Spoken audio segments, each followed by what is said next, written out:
en sí, hermanos, el poder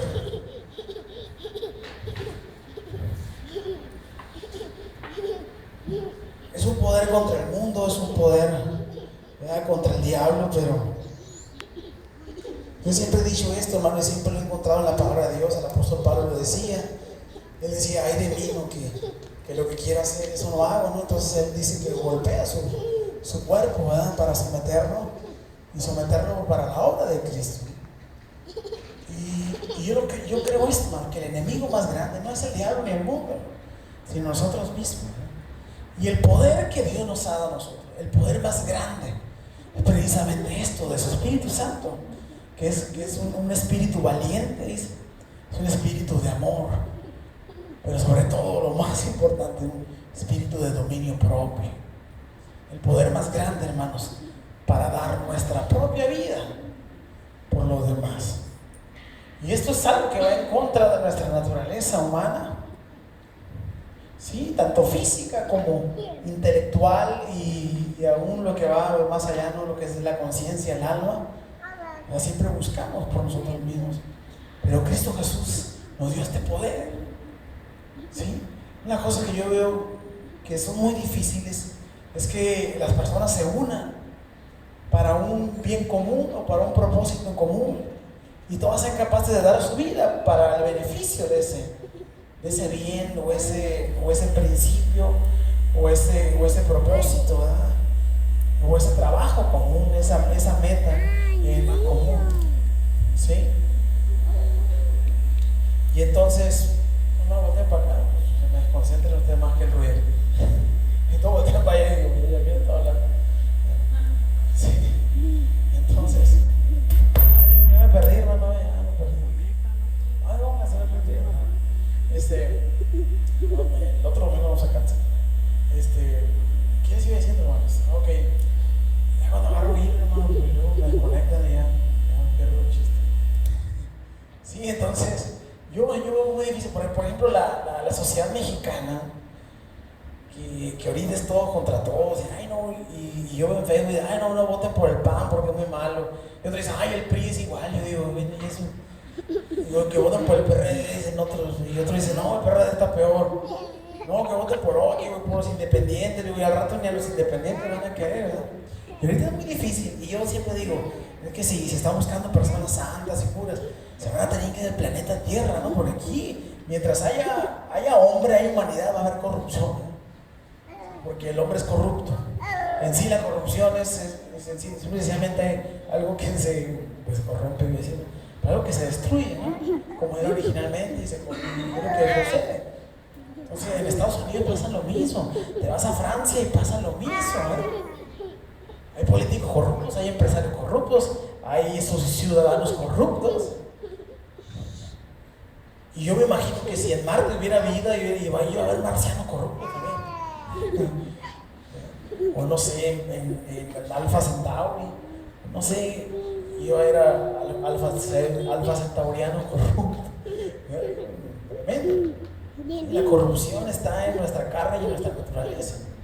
Pero me parece tan difícil que alguien diga: Dios, que vamos a unirnos para sacar a México adelante. ¿Qué les parece?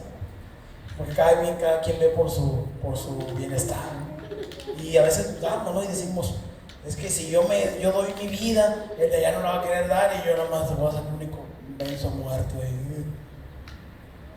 Y yo digo que eso hubieran pensado los padres de la patria, ¿no?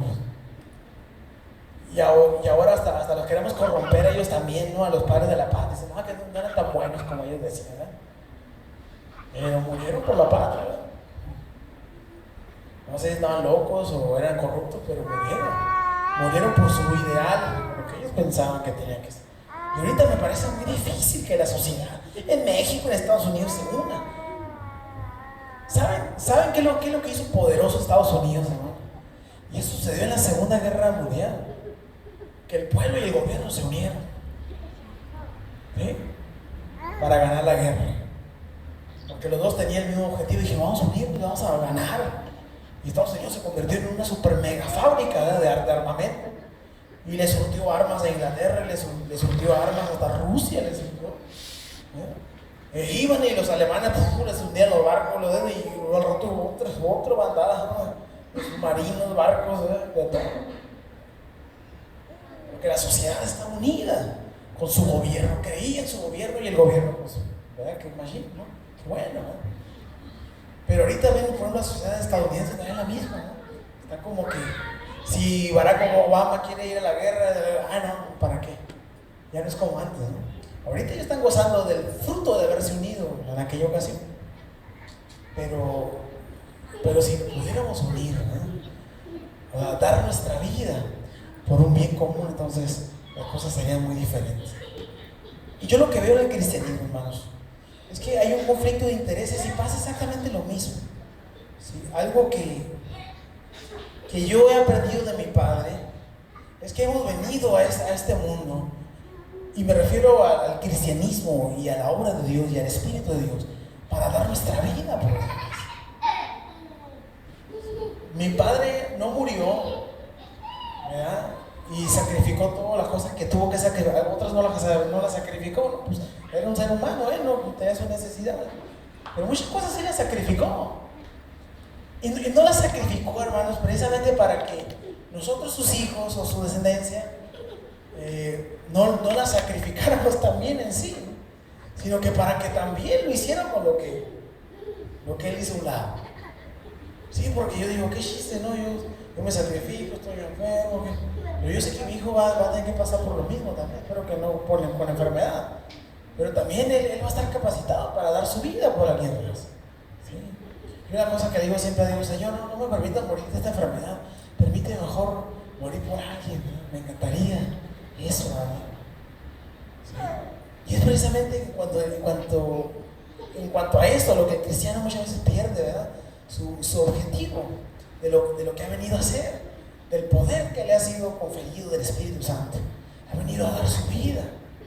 Y para que el legado que él deje también, esos mismos también dejen su vida por otros, o por los demás, o por los que vengan, ¿verdad? ¿Sí? Yo sé que a lo mejor en el pasado muchos tuvieron muchas cosas en contra de mi abuelo, ¿verdad? Yo sé que en el pasado tuvieron muchas cosas en contra de mi papá. Y yo sé que a lo mejor también ahorita tienen cosas en contra de mí o de mis hermanos. Pero una cosa que doy gracias a Dios es que aquí estamos todavía dando la cara y tratando de dar nuestra vida por alguien más. Igual como lo hicieron ellos. ¿Sí? Ahí está todavía lo mismo, exactamente lo mismo. Mi abuelo tuvo sus errores, tuvo sus aciertos, mi papá tuvo sus errores y yo también.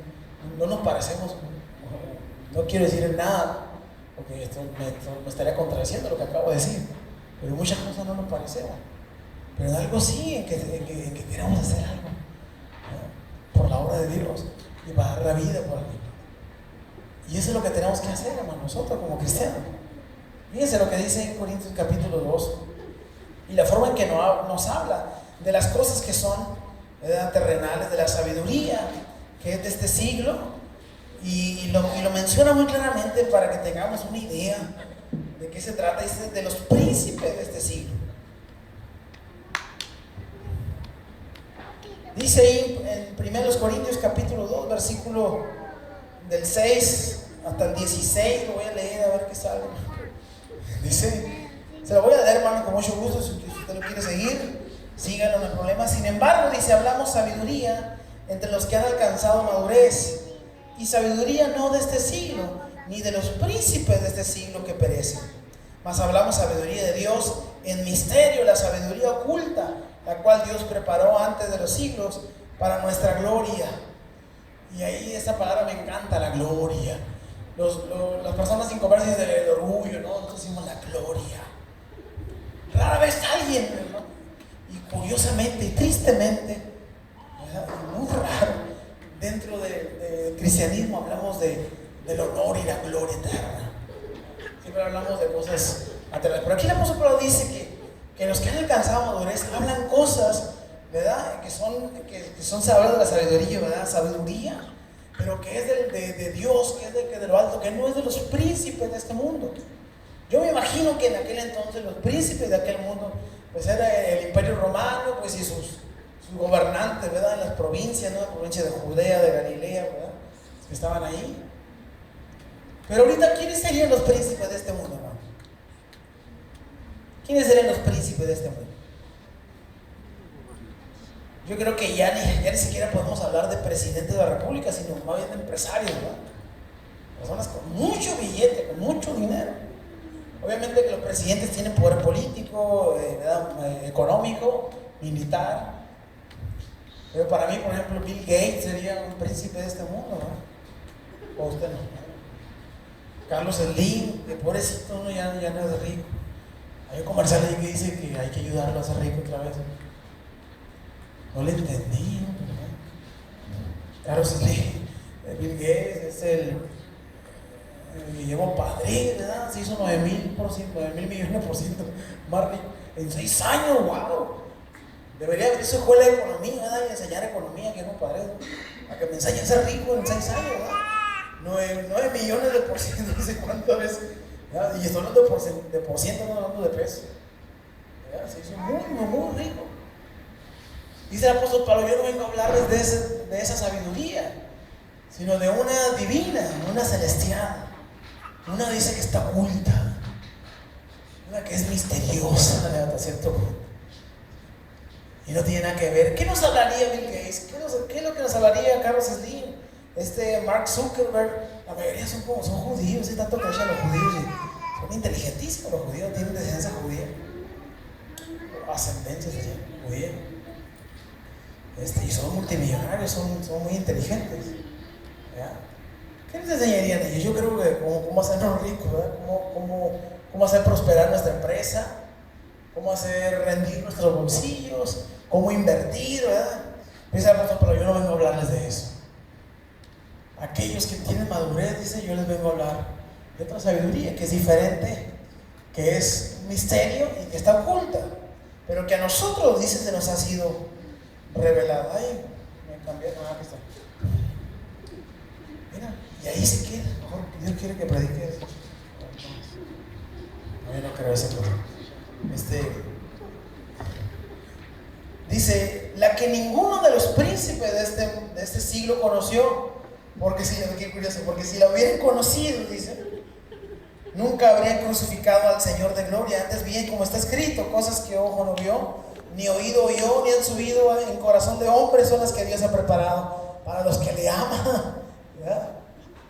Así que no está hablando de economía, no está hablando de dinero, no está hablando de cosas físicas, ¿verdad? Ni siquiera está hablando de salud física. ¿Sí? Pero Dios, dice, nos la reveló a nosotros por el Espíritu, porque el Espíritu todo lo escudriña, aún lo profundo de Dios. Yo no sé, yo tal vez, si me metiera en lo profundo de Dios, ¿qué encontraría? ¿Qué encontraría usted? Oro, plata, Lamborghini se encontraría en el corazón más profundo de Dios. ¿Qué encontraría usted? Un Bugatti. No creo, ¿verdad? Porque ¿quién de los hombres sabe las cosas del hombre sino el Espíritu del hombre que está en él? Así tampoco nadie conoció las cosas de Dios sino el Espíritu de Dios. Y nosotros no hemos recibido el Espíritu del mundo, sino el Espíritu que proviene de Dios, para que sepamos, dice, lo que Dios nos ha concedido, lo cual también, dice, hablamos, no con palabras enseñadas por sabiduría humana, sino con la que enseña el Espíritu, acomodando, esta frase me fascina, ¿no? Acomodando lo espiritual a lo espiritual. Por allá Jesús lo quisieron poner en jaque. Imagínense que Jesús llegó y los discípulos como que querían que Jesús armara la revolución, ¿verdad? Yo creo que los príncipes de este mundo dirían, ¡ay, qué loser! Es más, el Friedrich Nietzsche, ¿verdad? Este filósofo ateo alemán, dijo que Jesús era un perdedor, ¿verdad? De lo peor. Inemulable, o sea, no le coopera. Jesús era un perdedor, ¿verdad? Murió, lo crucificaron, ¿verdad? Se dejó agarrar. Y cuando Jesucristo estaba aquí, yo quería, por ahí veo Simón el cananista, ¿no? ¿Se acuerdan de él? Era así como, era revolucionario, pero Jesús le tumbó el rollo a él. Yo no me trato de eso, ¿no? Yo no vine a sacar del imperio romano. Muchos que dicen, ay, no voten en este gobierno corrupto. Dice la palabra de Dios que hay que someternos a las autoridades, porque por Dios están ahí. Y el que se revela a la autoridad se revela ante Dios. Curiosamente, las revoluciones no han sido provocadas por el cristianismo, sino por otras ideas, ¿verdad? La masonería, ¿verdad? La filosofía. Pero dice que lo que está pasando ahí es porque Dios así lo puso. Y hay que someternos a eso. Y cuando Jesús estaba aquí, por ahí le quisieron poner un 4, le dijeron, a ver, Jesús, ¿es bueno que demos impuesto al César? Le dijeron, ¿y aquí lo vamos a agarrar? Y Jesús, pues, ay, por favor, ¿verdad? ¿De quién es la moneda? No, pues es de César. Ah, pues denle al César, ¿verdad? Lo que es del César. Y a Dios denle lo que es de Dios. Se acabó. Aquí no anden mezclando que la economía y el gobierno, la política, nada. Aquí se trata de cosas espirituales. Espiritual con espiritual. ¿Quieres prosperar económicamente y físicamente? Pues ponte a trabajar, cuida tu salud y vas a ser prosperado. ¿Quieres prosperar espiritualmente? Pues ocúpate del espíritu. El que se ocupa de la carne dice va a cosechar corrupción. Pero el que se ocupa del espíritu dice es el que va a sembrar vida eterna. Sí es cierto, es que el que siembra, sí es cierto, pero la enseñanza de sembrar y cosechar no define nuestro oficio. O sea, ¿qué estás cosechando? ¿Qué estás sembrando? Aquí el apóstol Pablo, me encanta esta frase, dice lo espiritual, por lo espiritual, ¿verdad? Yo no estoy hablando cosas de este mundo. Pero resulta, dice ahí en el versículo 14, que el hombre natural no percibe las cosas que son del Espíritu de Dios, porque para él son locura y no las puede entender, porque se han de discernir espiritualmente. En cambio, el espiritual dice, juzga todas las cosas, pero él no es juzgado de nadie, porque ¿quién conoció la mente del Señor? ¿Quién la instruirá? Mas nosotros tenemos la mente de Cristo. Imagínense a Cristo ahí preocupado, sanándose, les digo, oye, me siento mal. No, el Señor sanaba a otros, el Señor ayudaba a otros. Le faltaba vino ahí, y yo un dinero, una tinaja, ahí está el vino, órale. Bueno, no me lo voy a llevar, voy a abrir mi expendio. Cristo Express, algo así, no, era para ayudar a los demás. Nosotros tenemos esa mente de Cristo. Por eso me llama la atención cómo se confunde. Cristo dijo, y cosas más grandes que estas hará. Las obras que yo hago, Él las va a hacer. Y todo agarramos, ¡ay, qué suave! ¿No? Los milagros. No, tu ministerio, el dar tu vida por los demás. Eso fue lo que hizo Cristo. Sí, eso fue lo que hizo Cristo. Nosotros tenemos la mente de Cristo, hermano. Hay un himno, hermanos, que me gusta mucho, ya para terminar, que se llama El Peregrino. No sé si es himno o es coro. Lo he estado buscando por internet y no lo hallo. Voy a tener que comprar el disco de Crystal Lewis y ver quién lo compuso. A ver si no es dominio público, ¿no? Dios bendiga al hombre que lo inventó, ¿verdad? Pero hay una cosa que no entiendo y quiero sacarlas en inglés, a ver qué dice. Pero habla de un peregrino, usted sabe, ¿verdad? Dice, mire el peregrino. Yo tengo que cantarla, pero no me la sé en la guitarra. Tampoco me gusta cantar en la capela. Pero dice que vi el peregrino, dice, salvado por la fe, ¿no? Lavado en la sangre, con rostro radiante y sin temor alguno, dice, tentado más y más. Pero el peregrino siempre tenía una frase, decía, este yugo es fácil y las cargas son ligeras. Siempre decía eso. Dice, cuando en diversas pruebas, pues el peregrino le fue como en feria, hermano. Igual como todos estos santos siervos del Señor, preciosos y hermosos siervos del Señor. En diversas pruebas, prisiones y dolor, dice. Decía regocijado el peregrino. Decía, es por mi Redentor. El peregrino, dice, sentía grande gozo, pues Dios lo escogió para llevar su carga y su ligero yugo. Aleluya. A esta frase, hermanos, me hace un nudo en la garganta.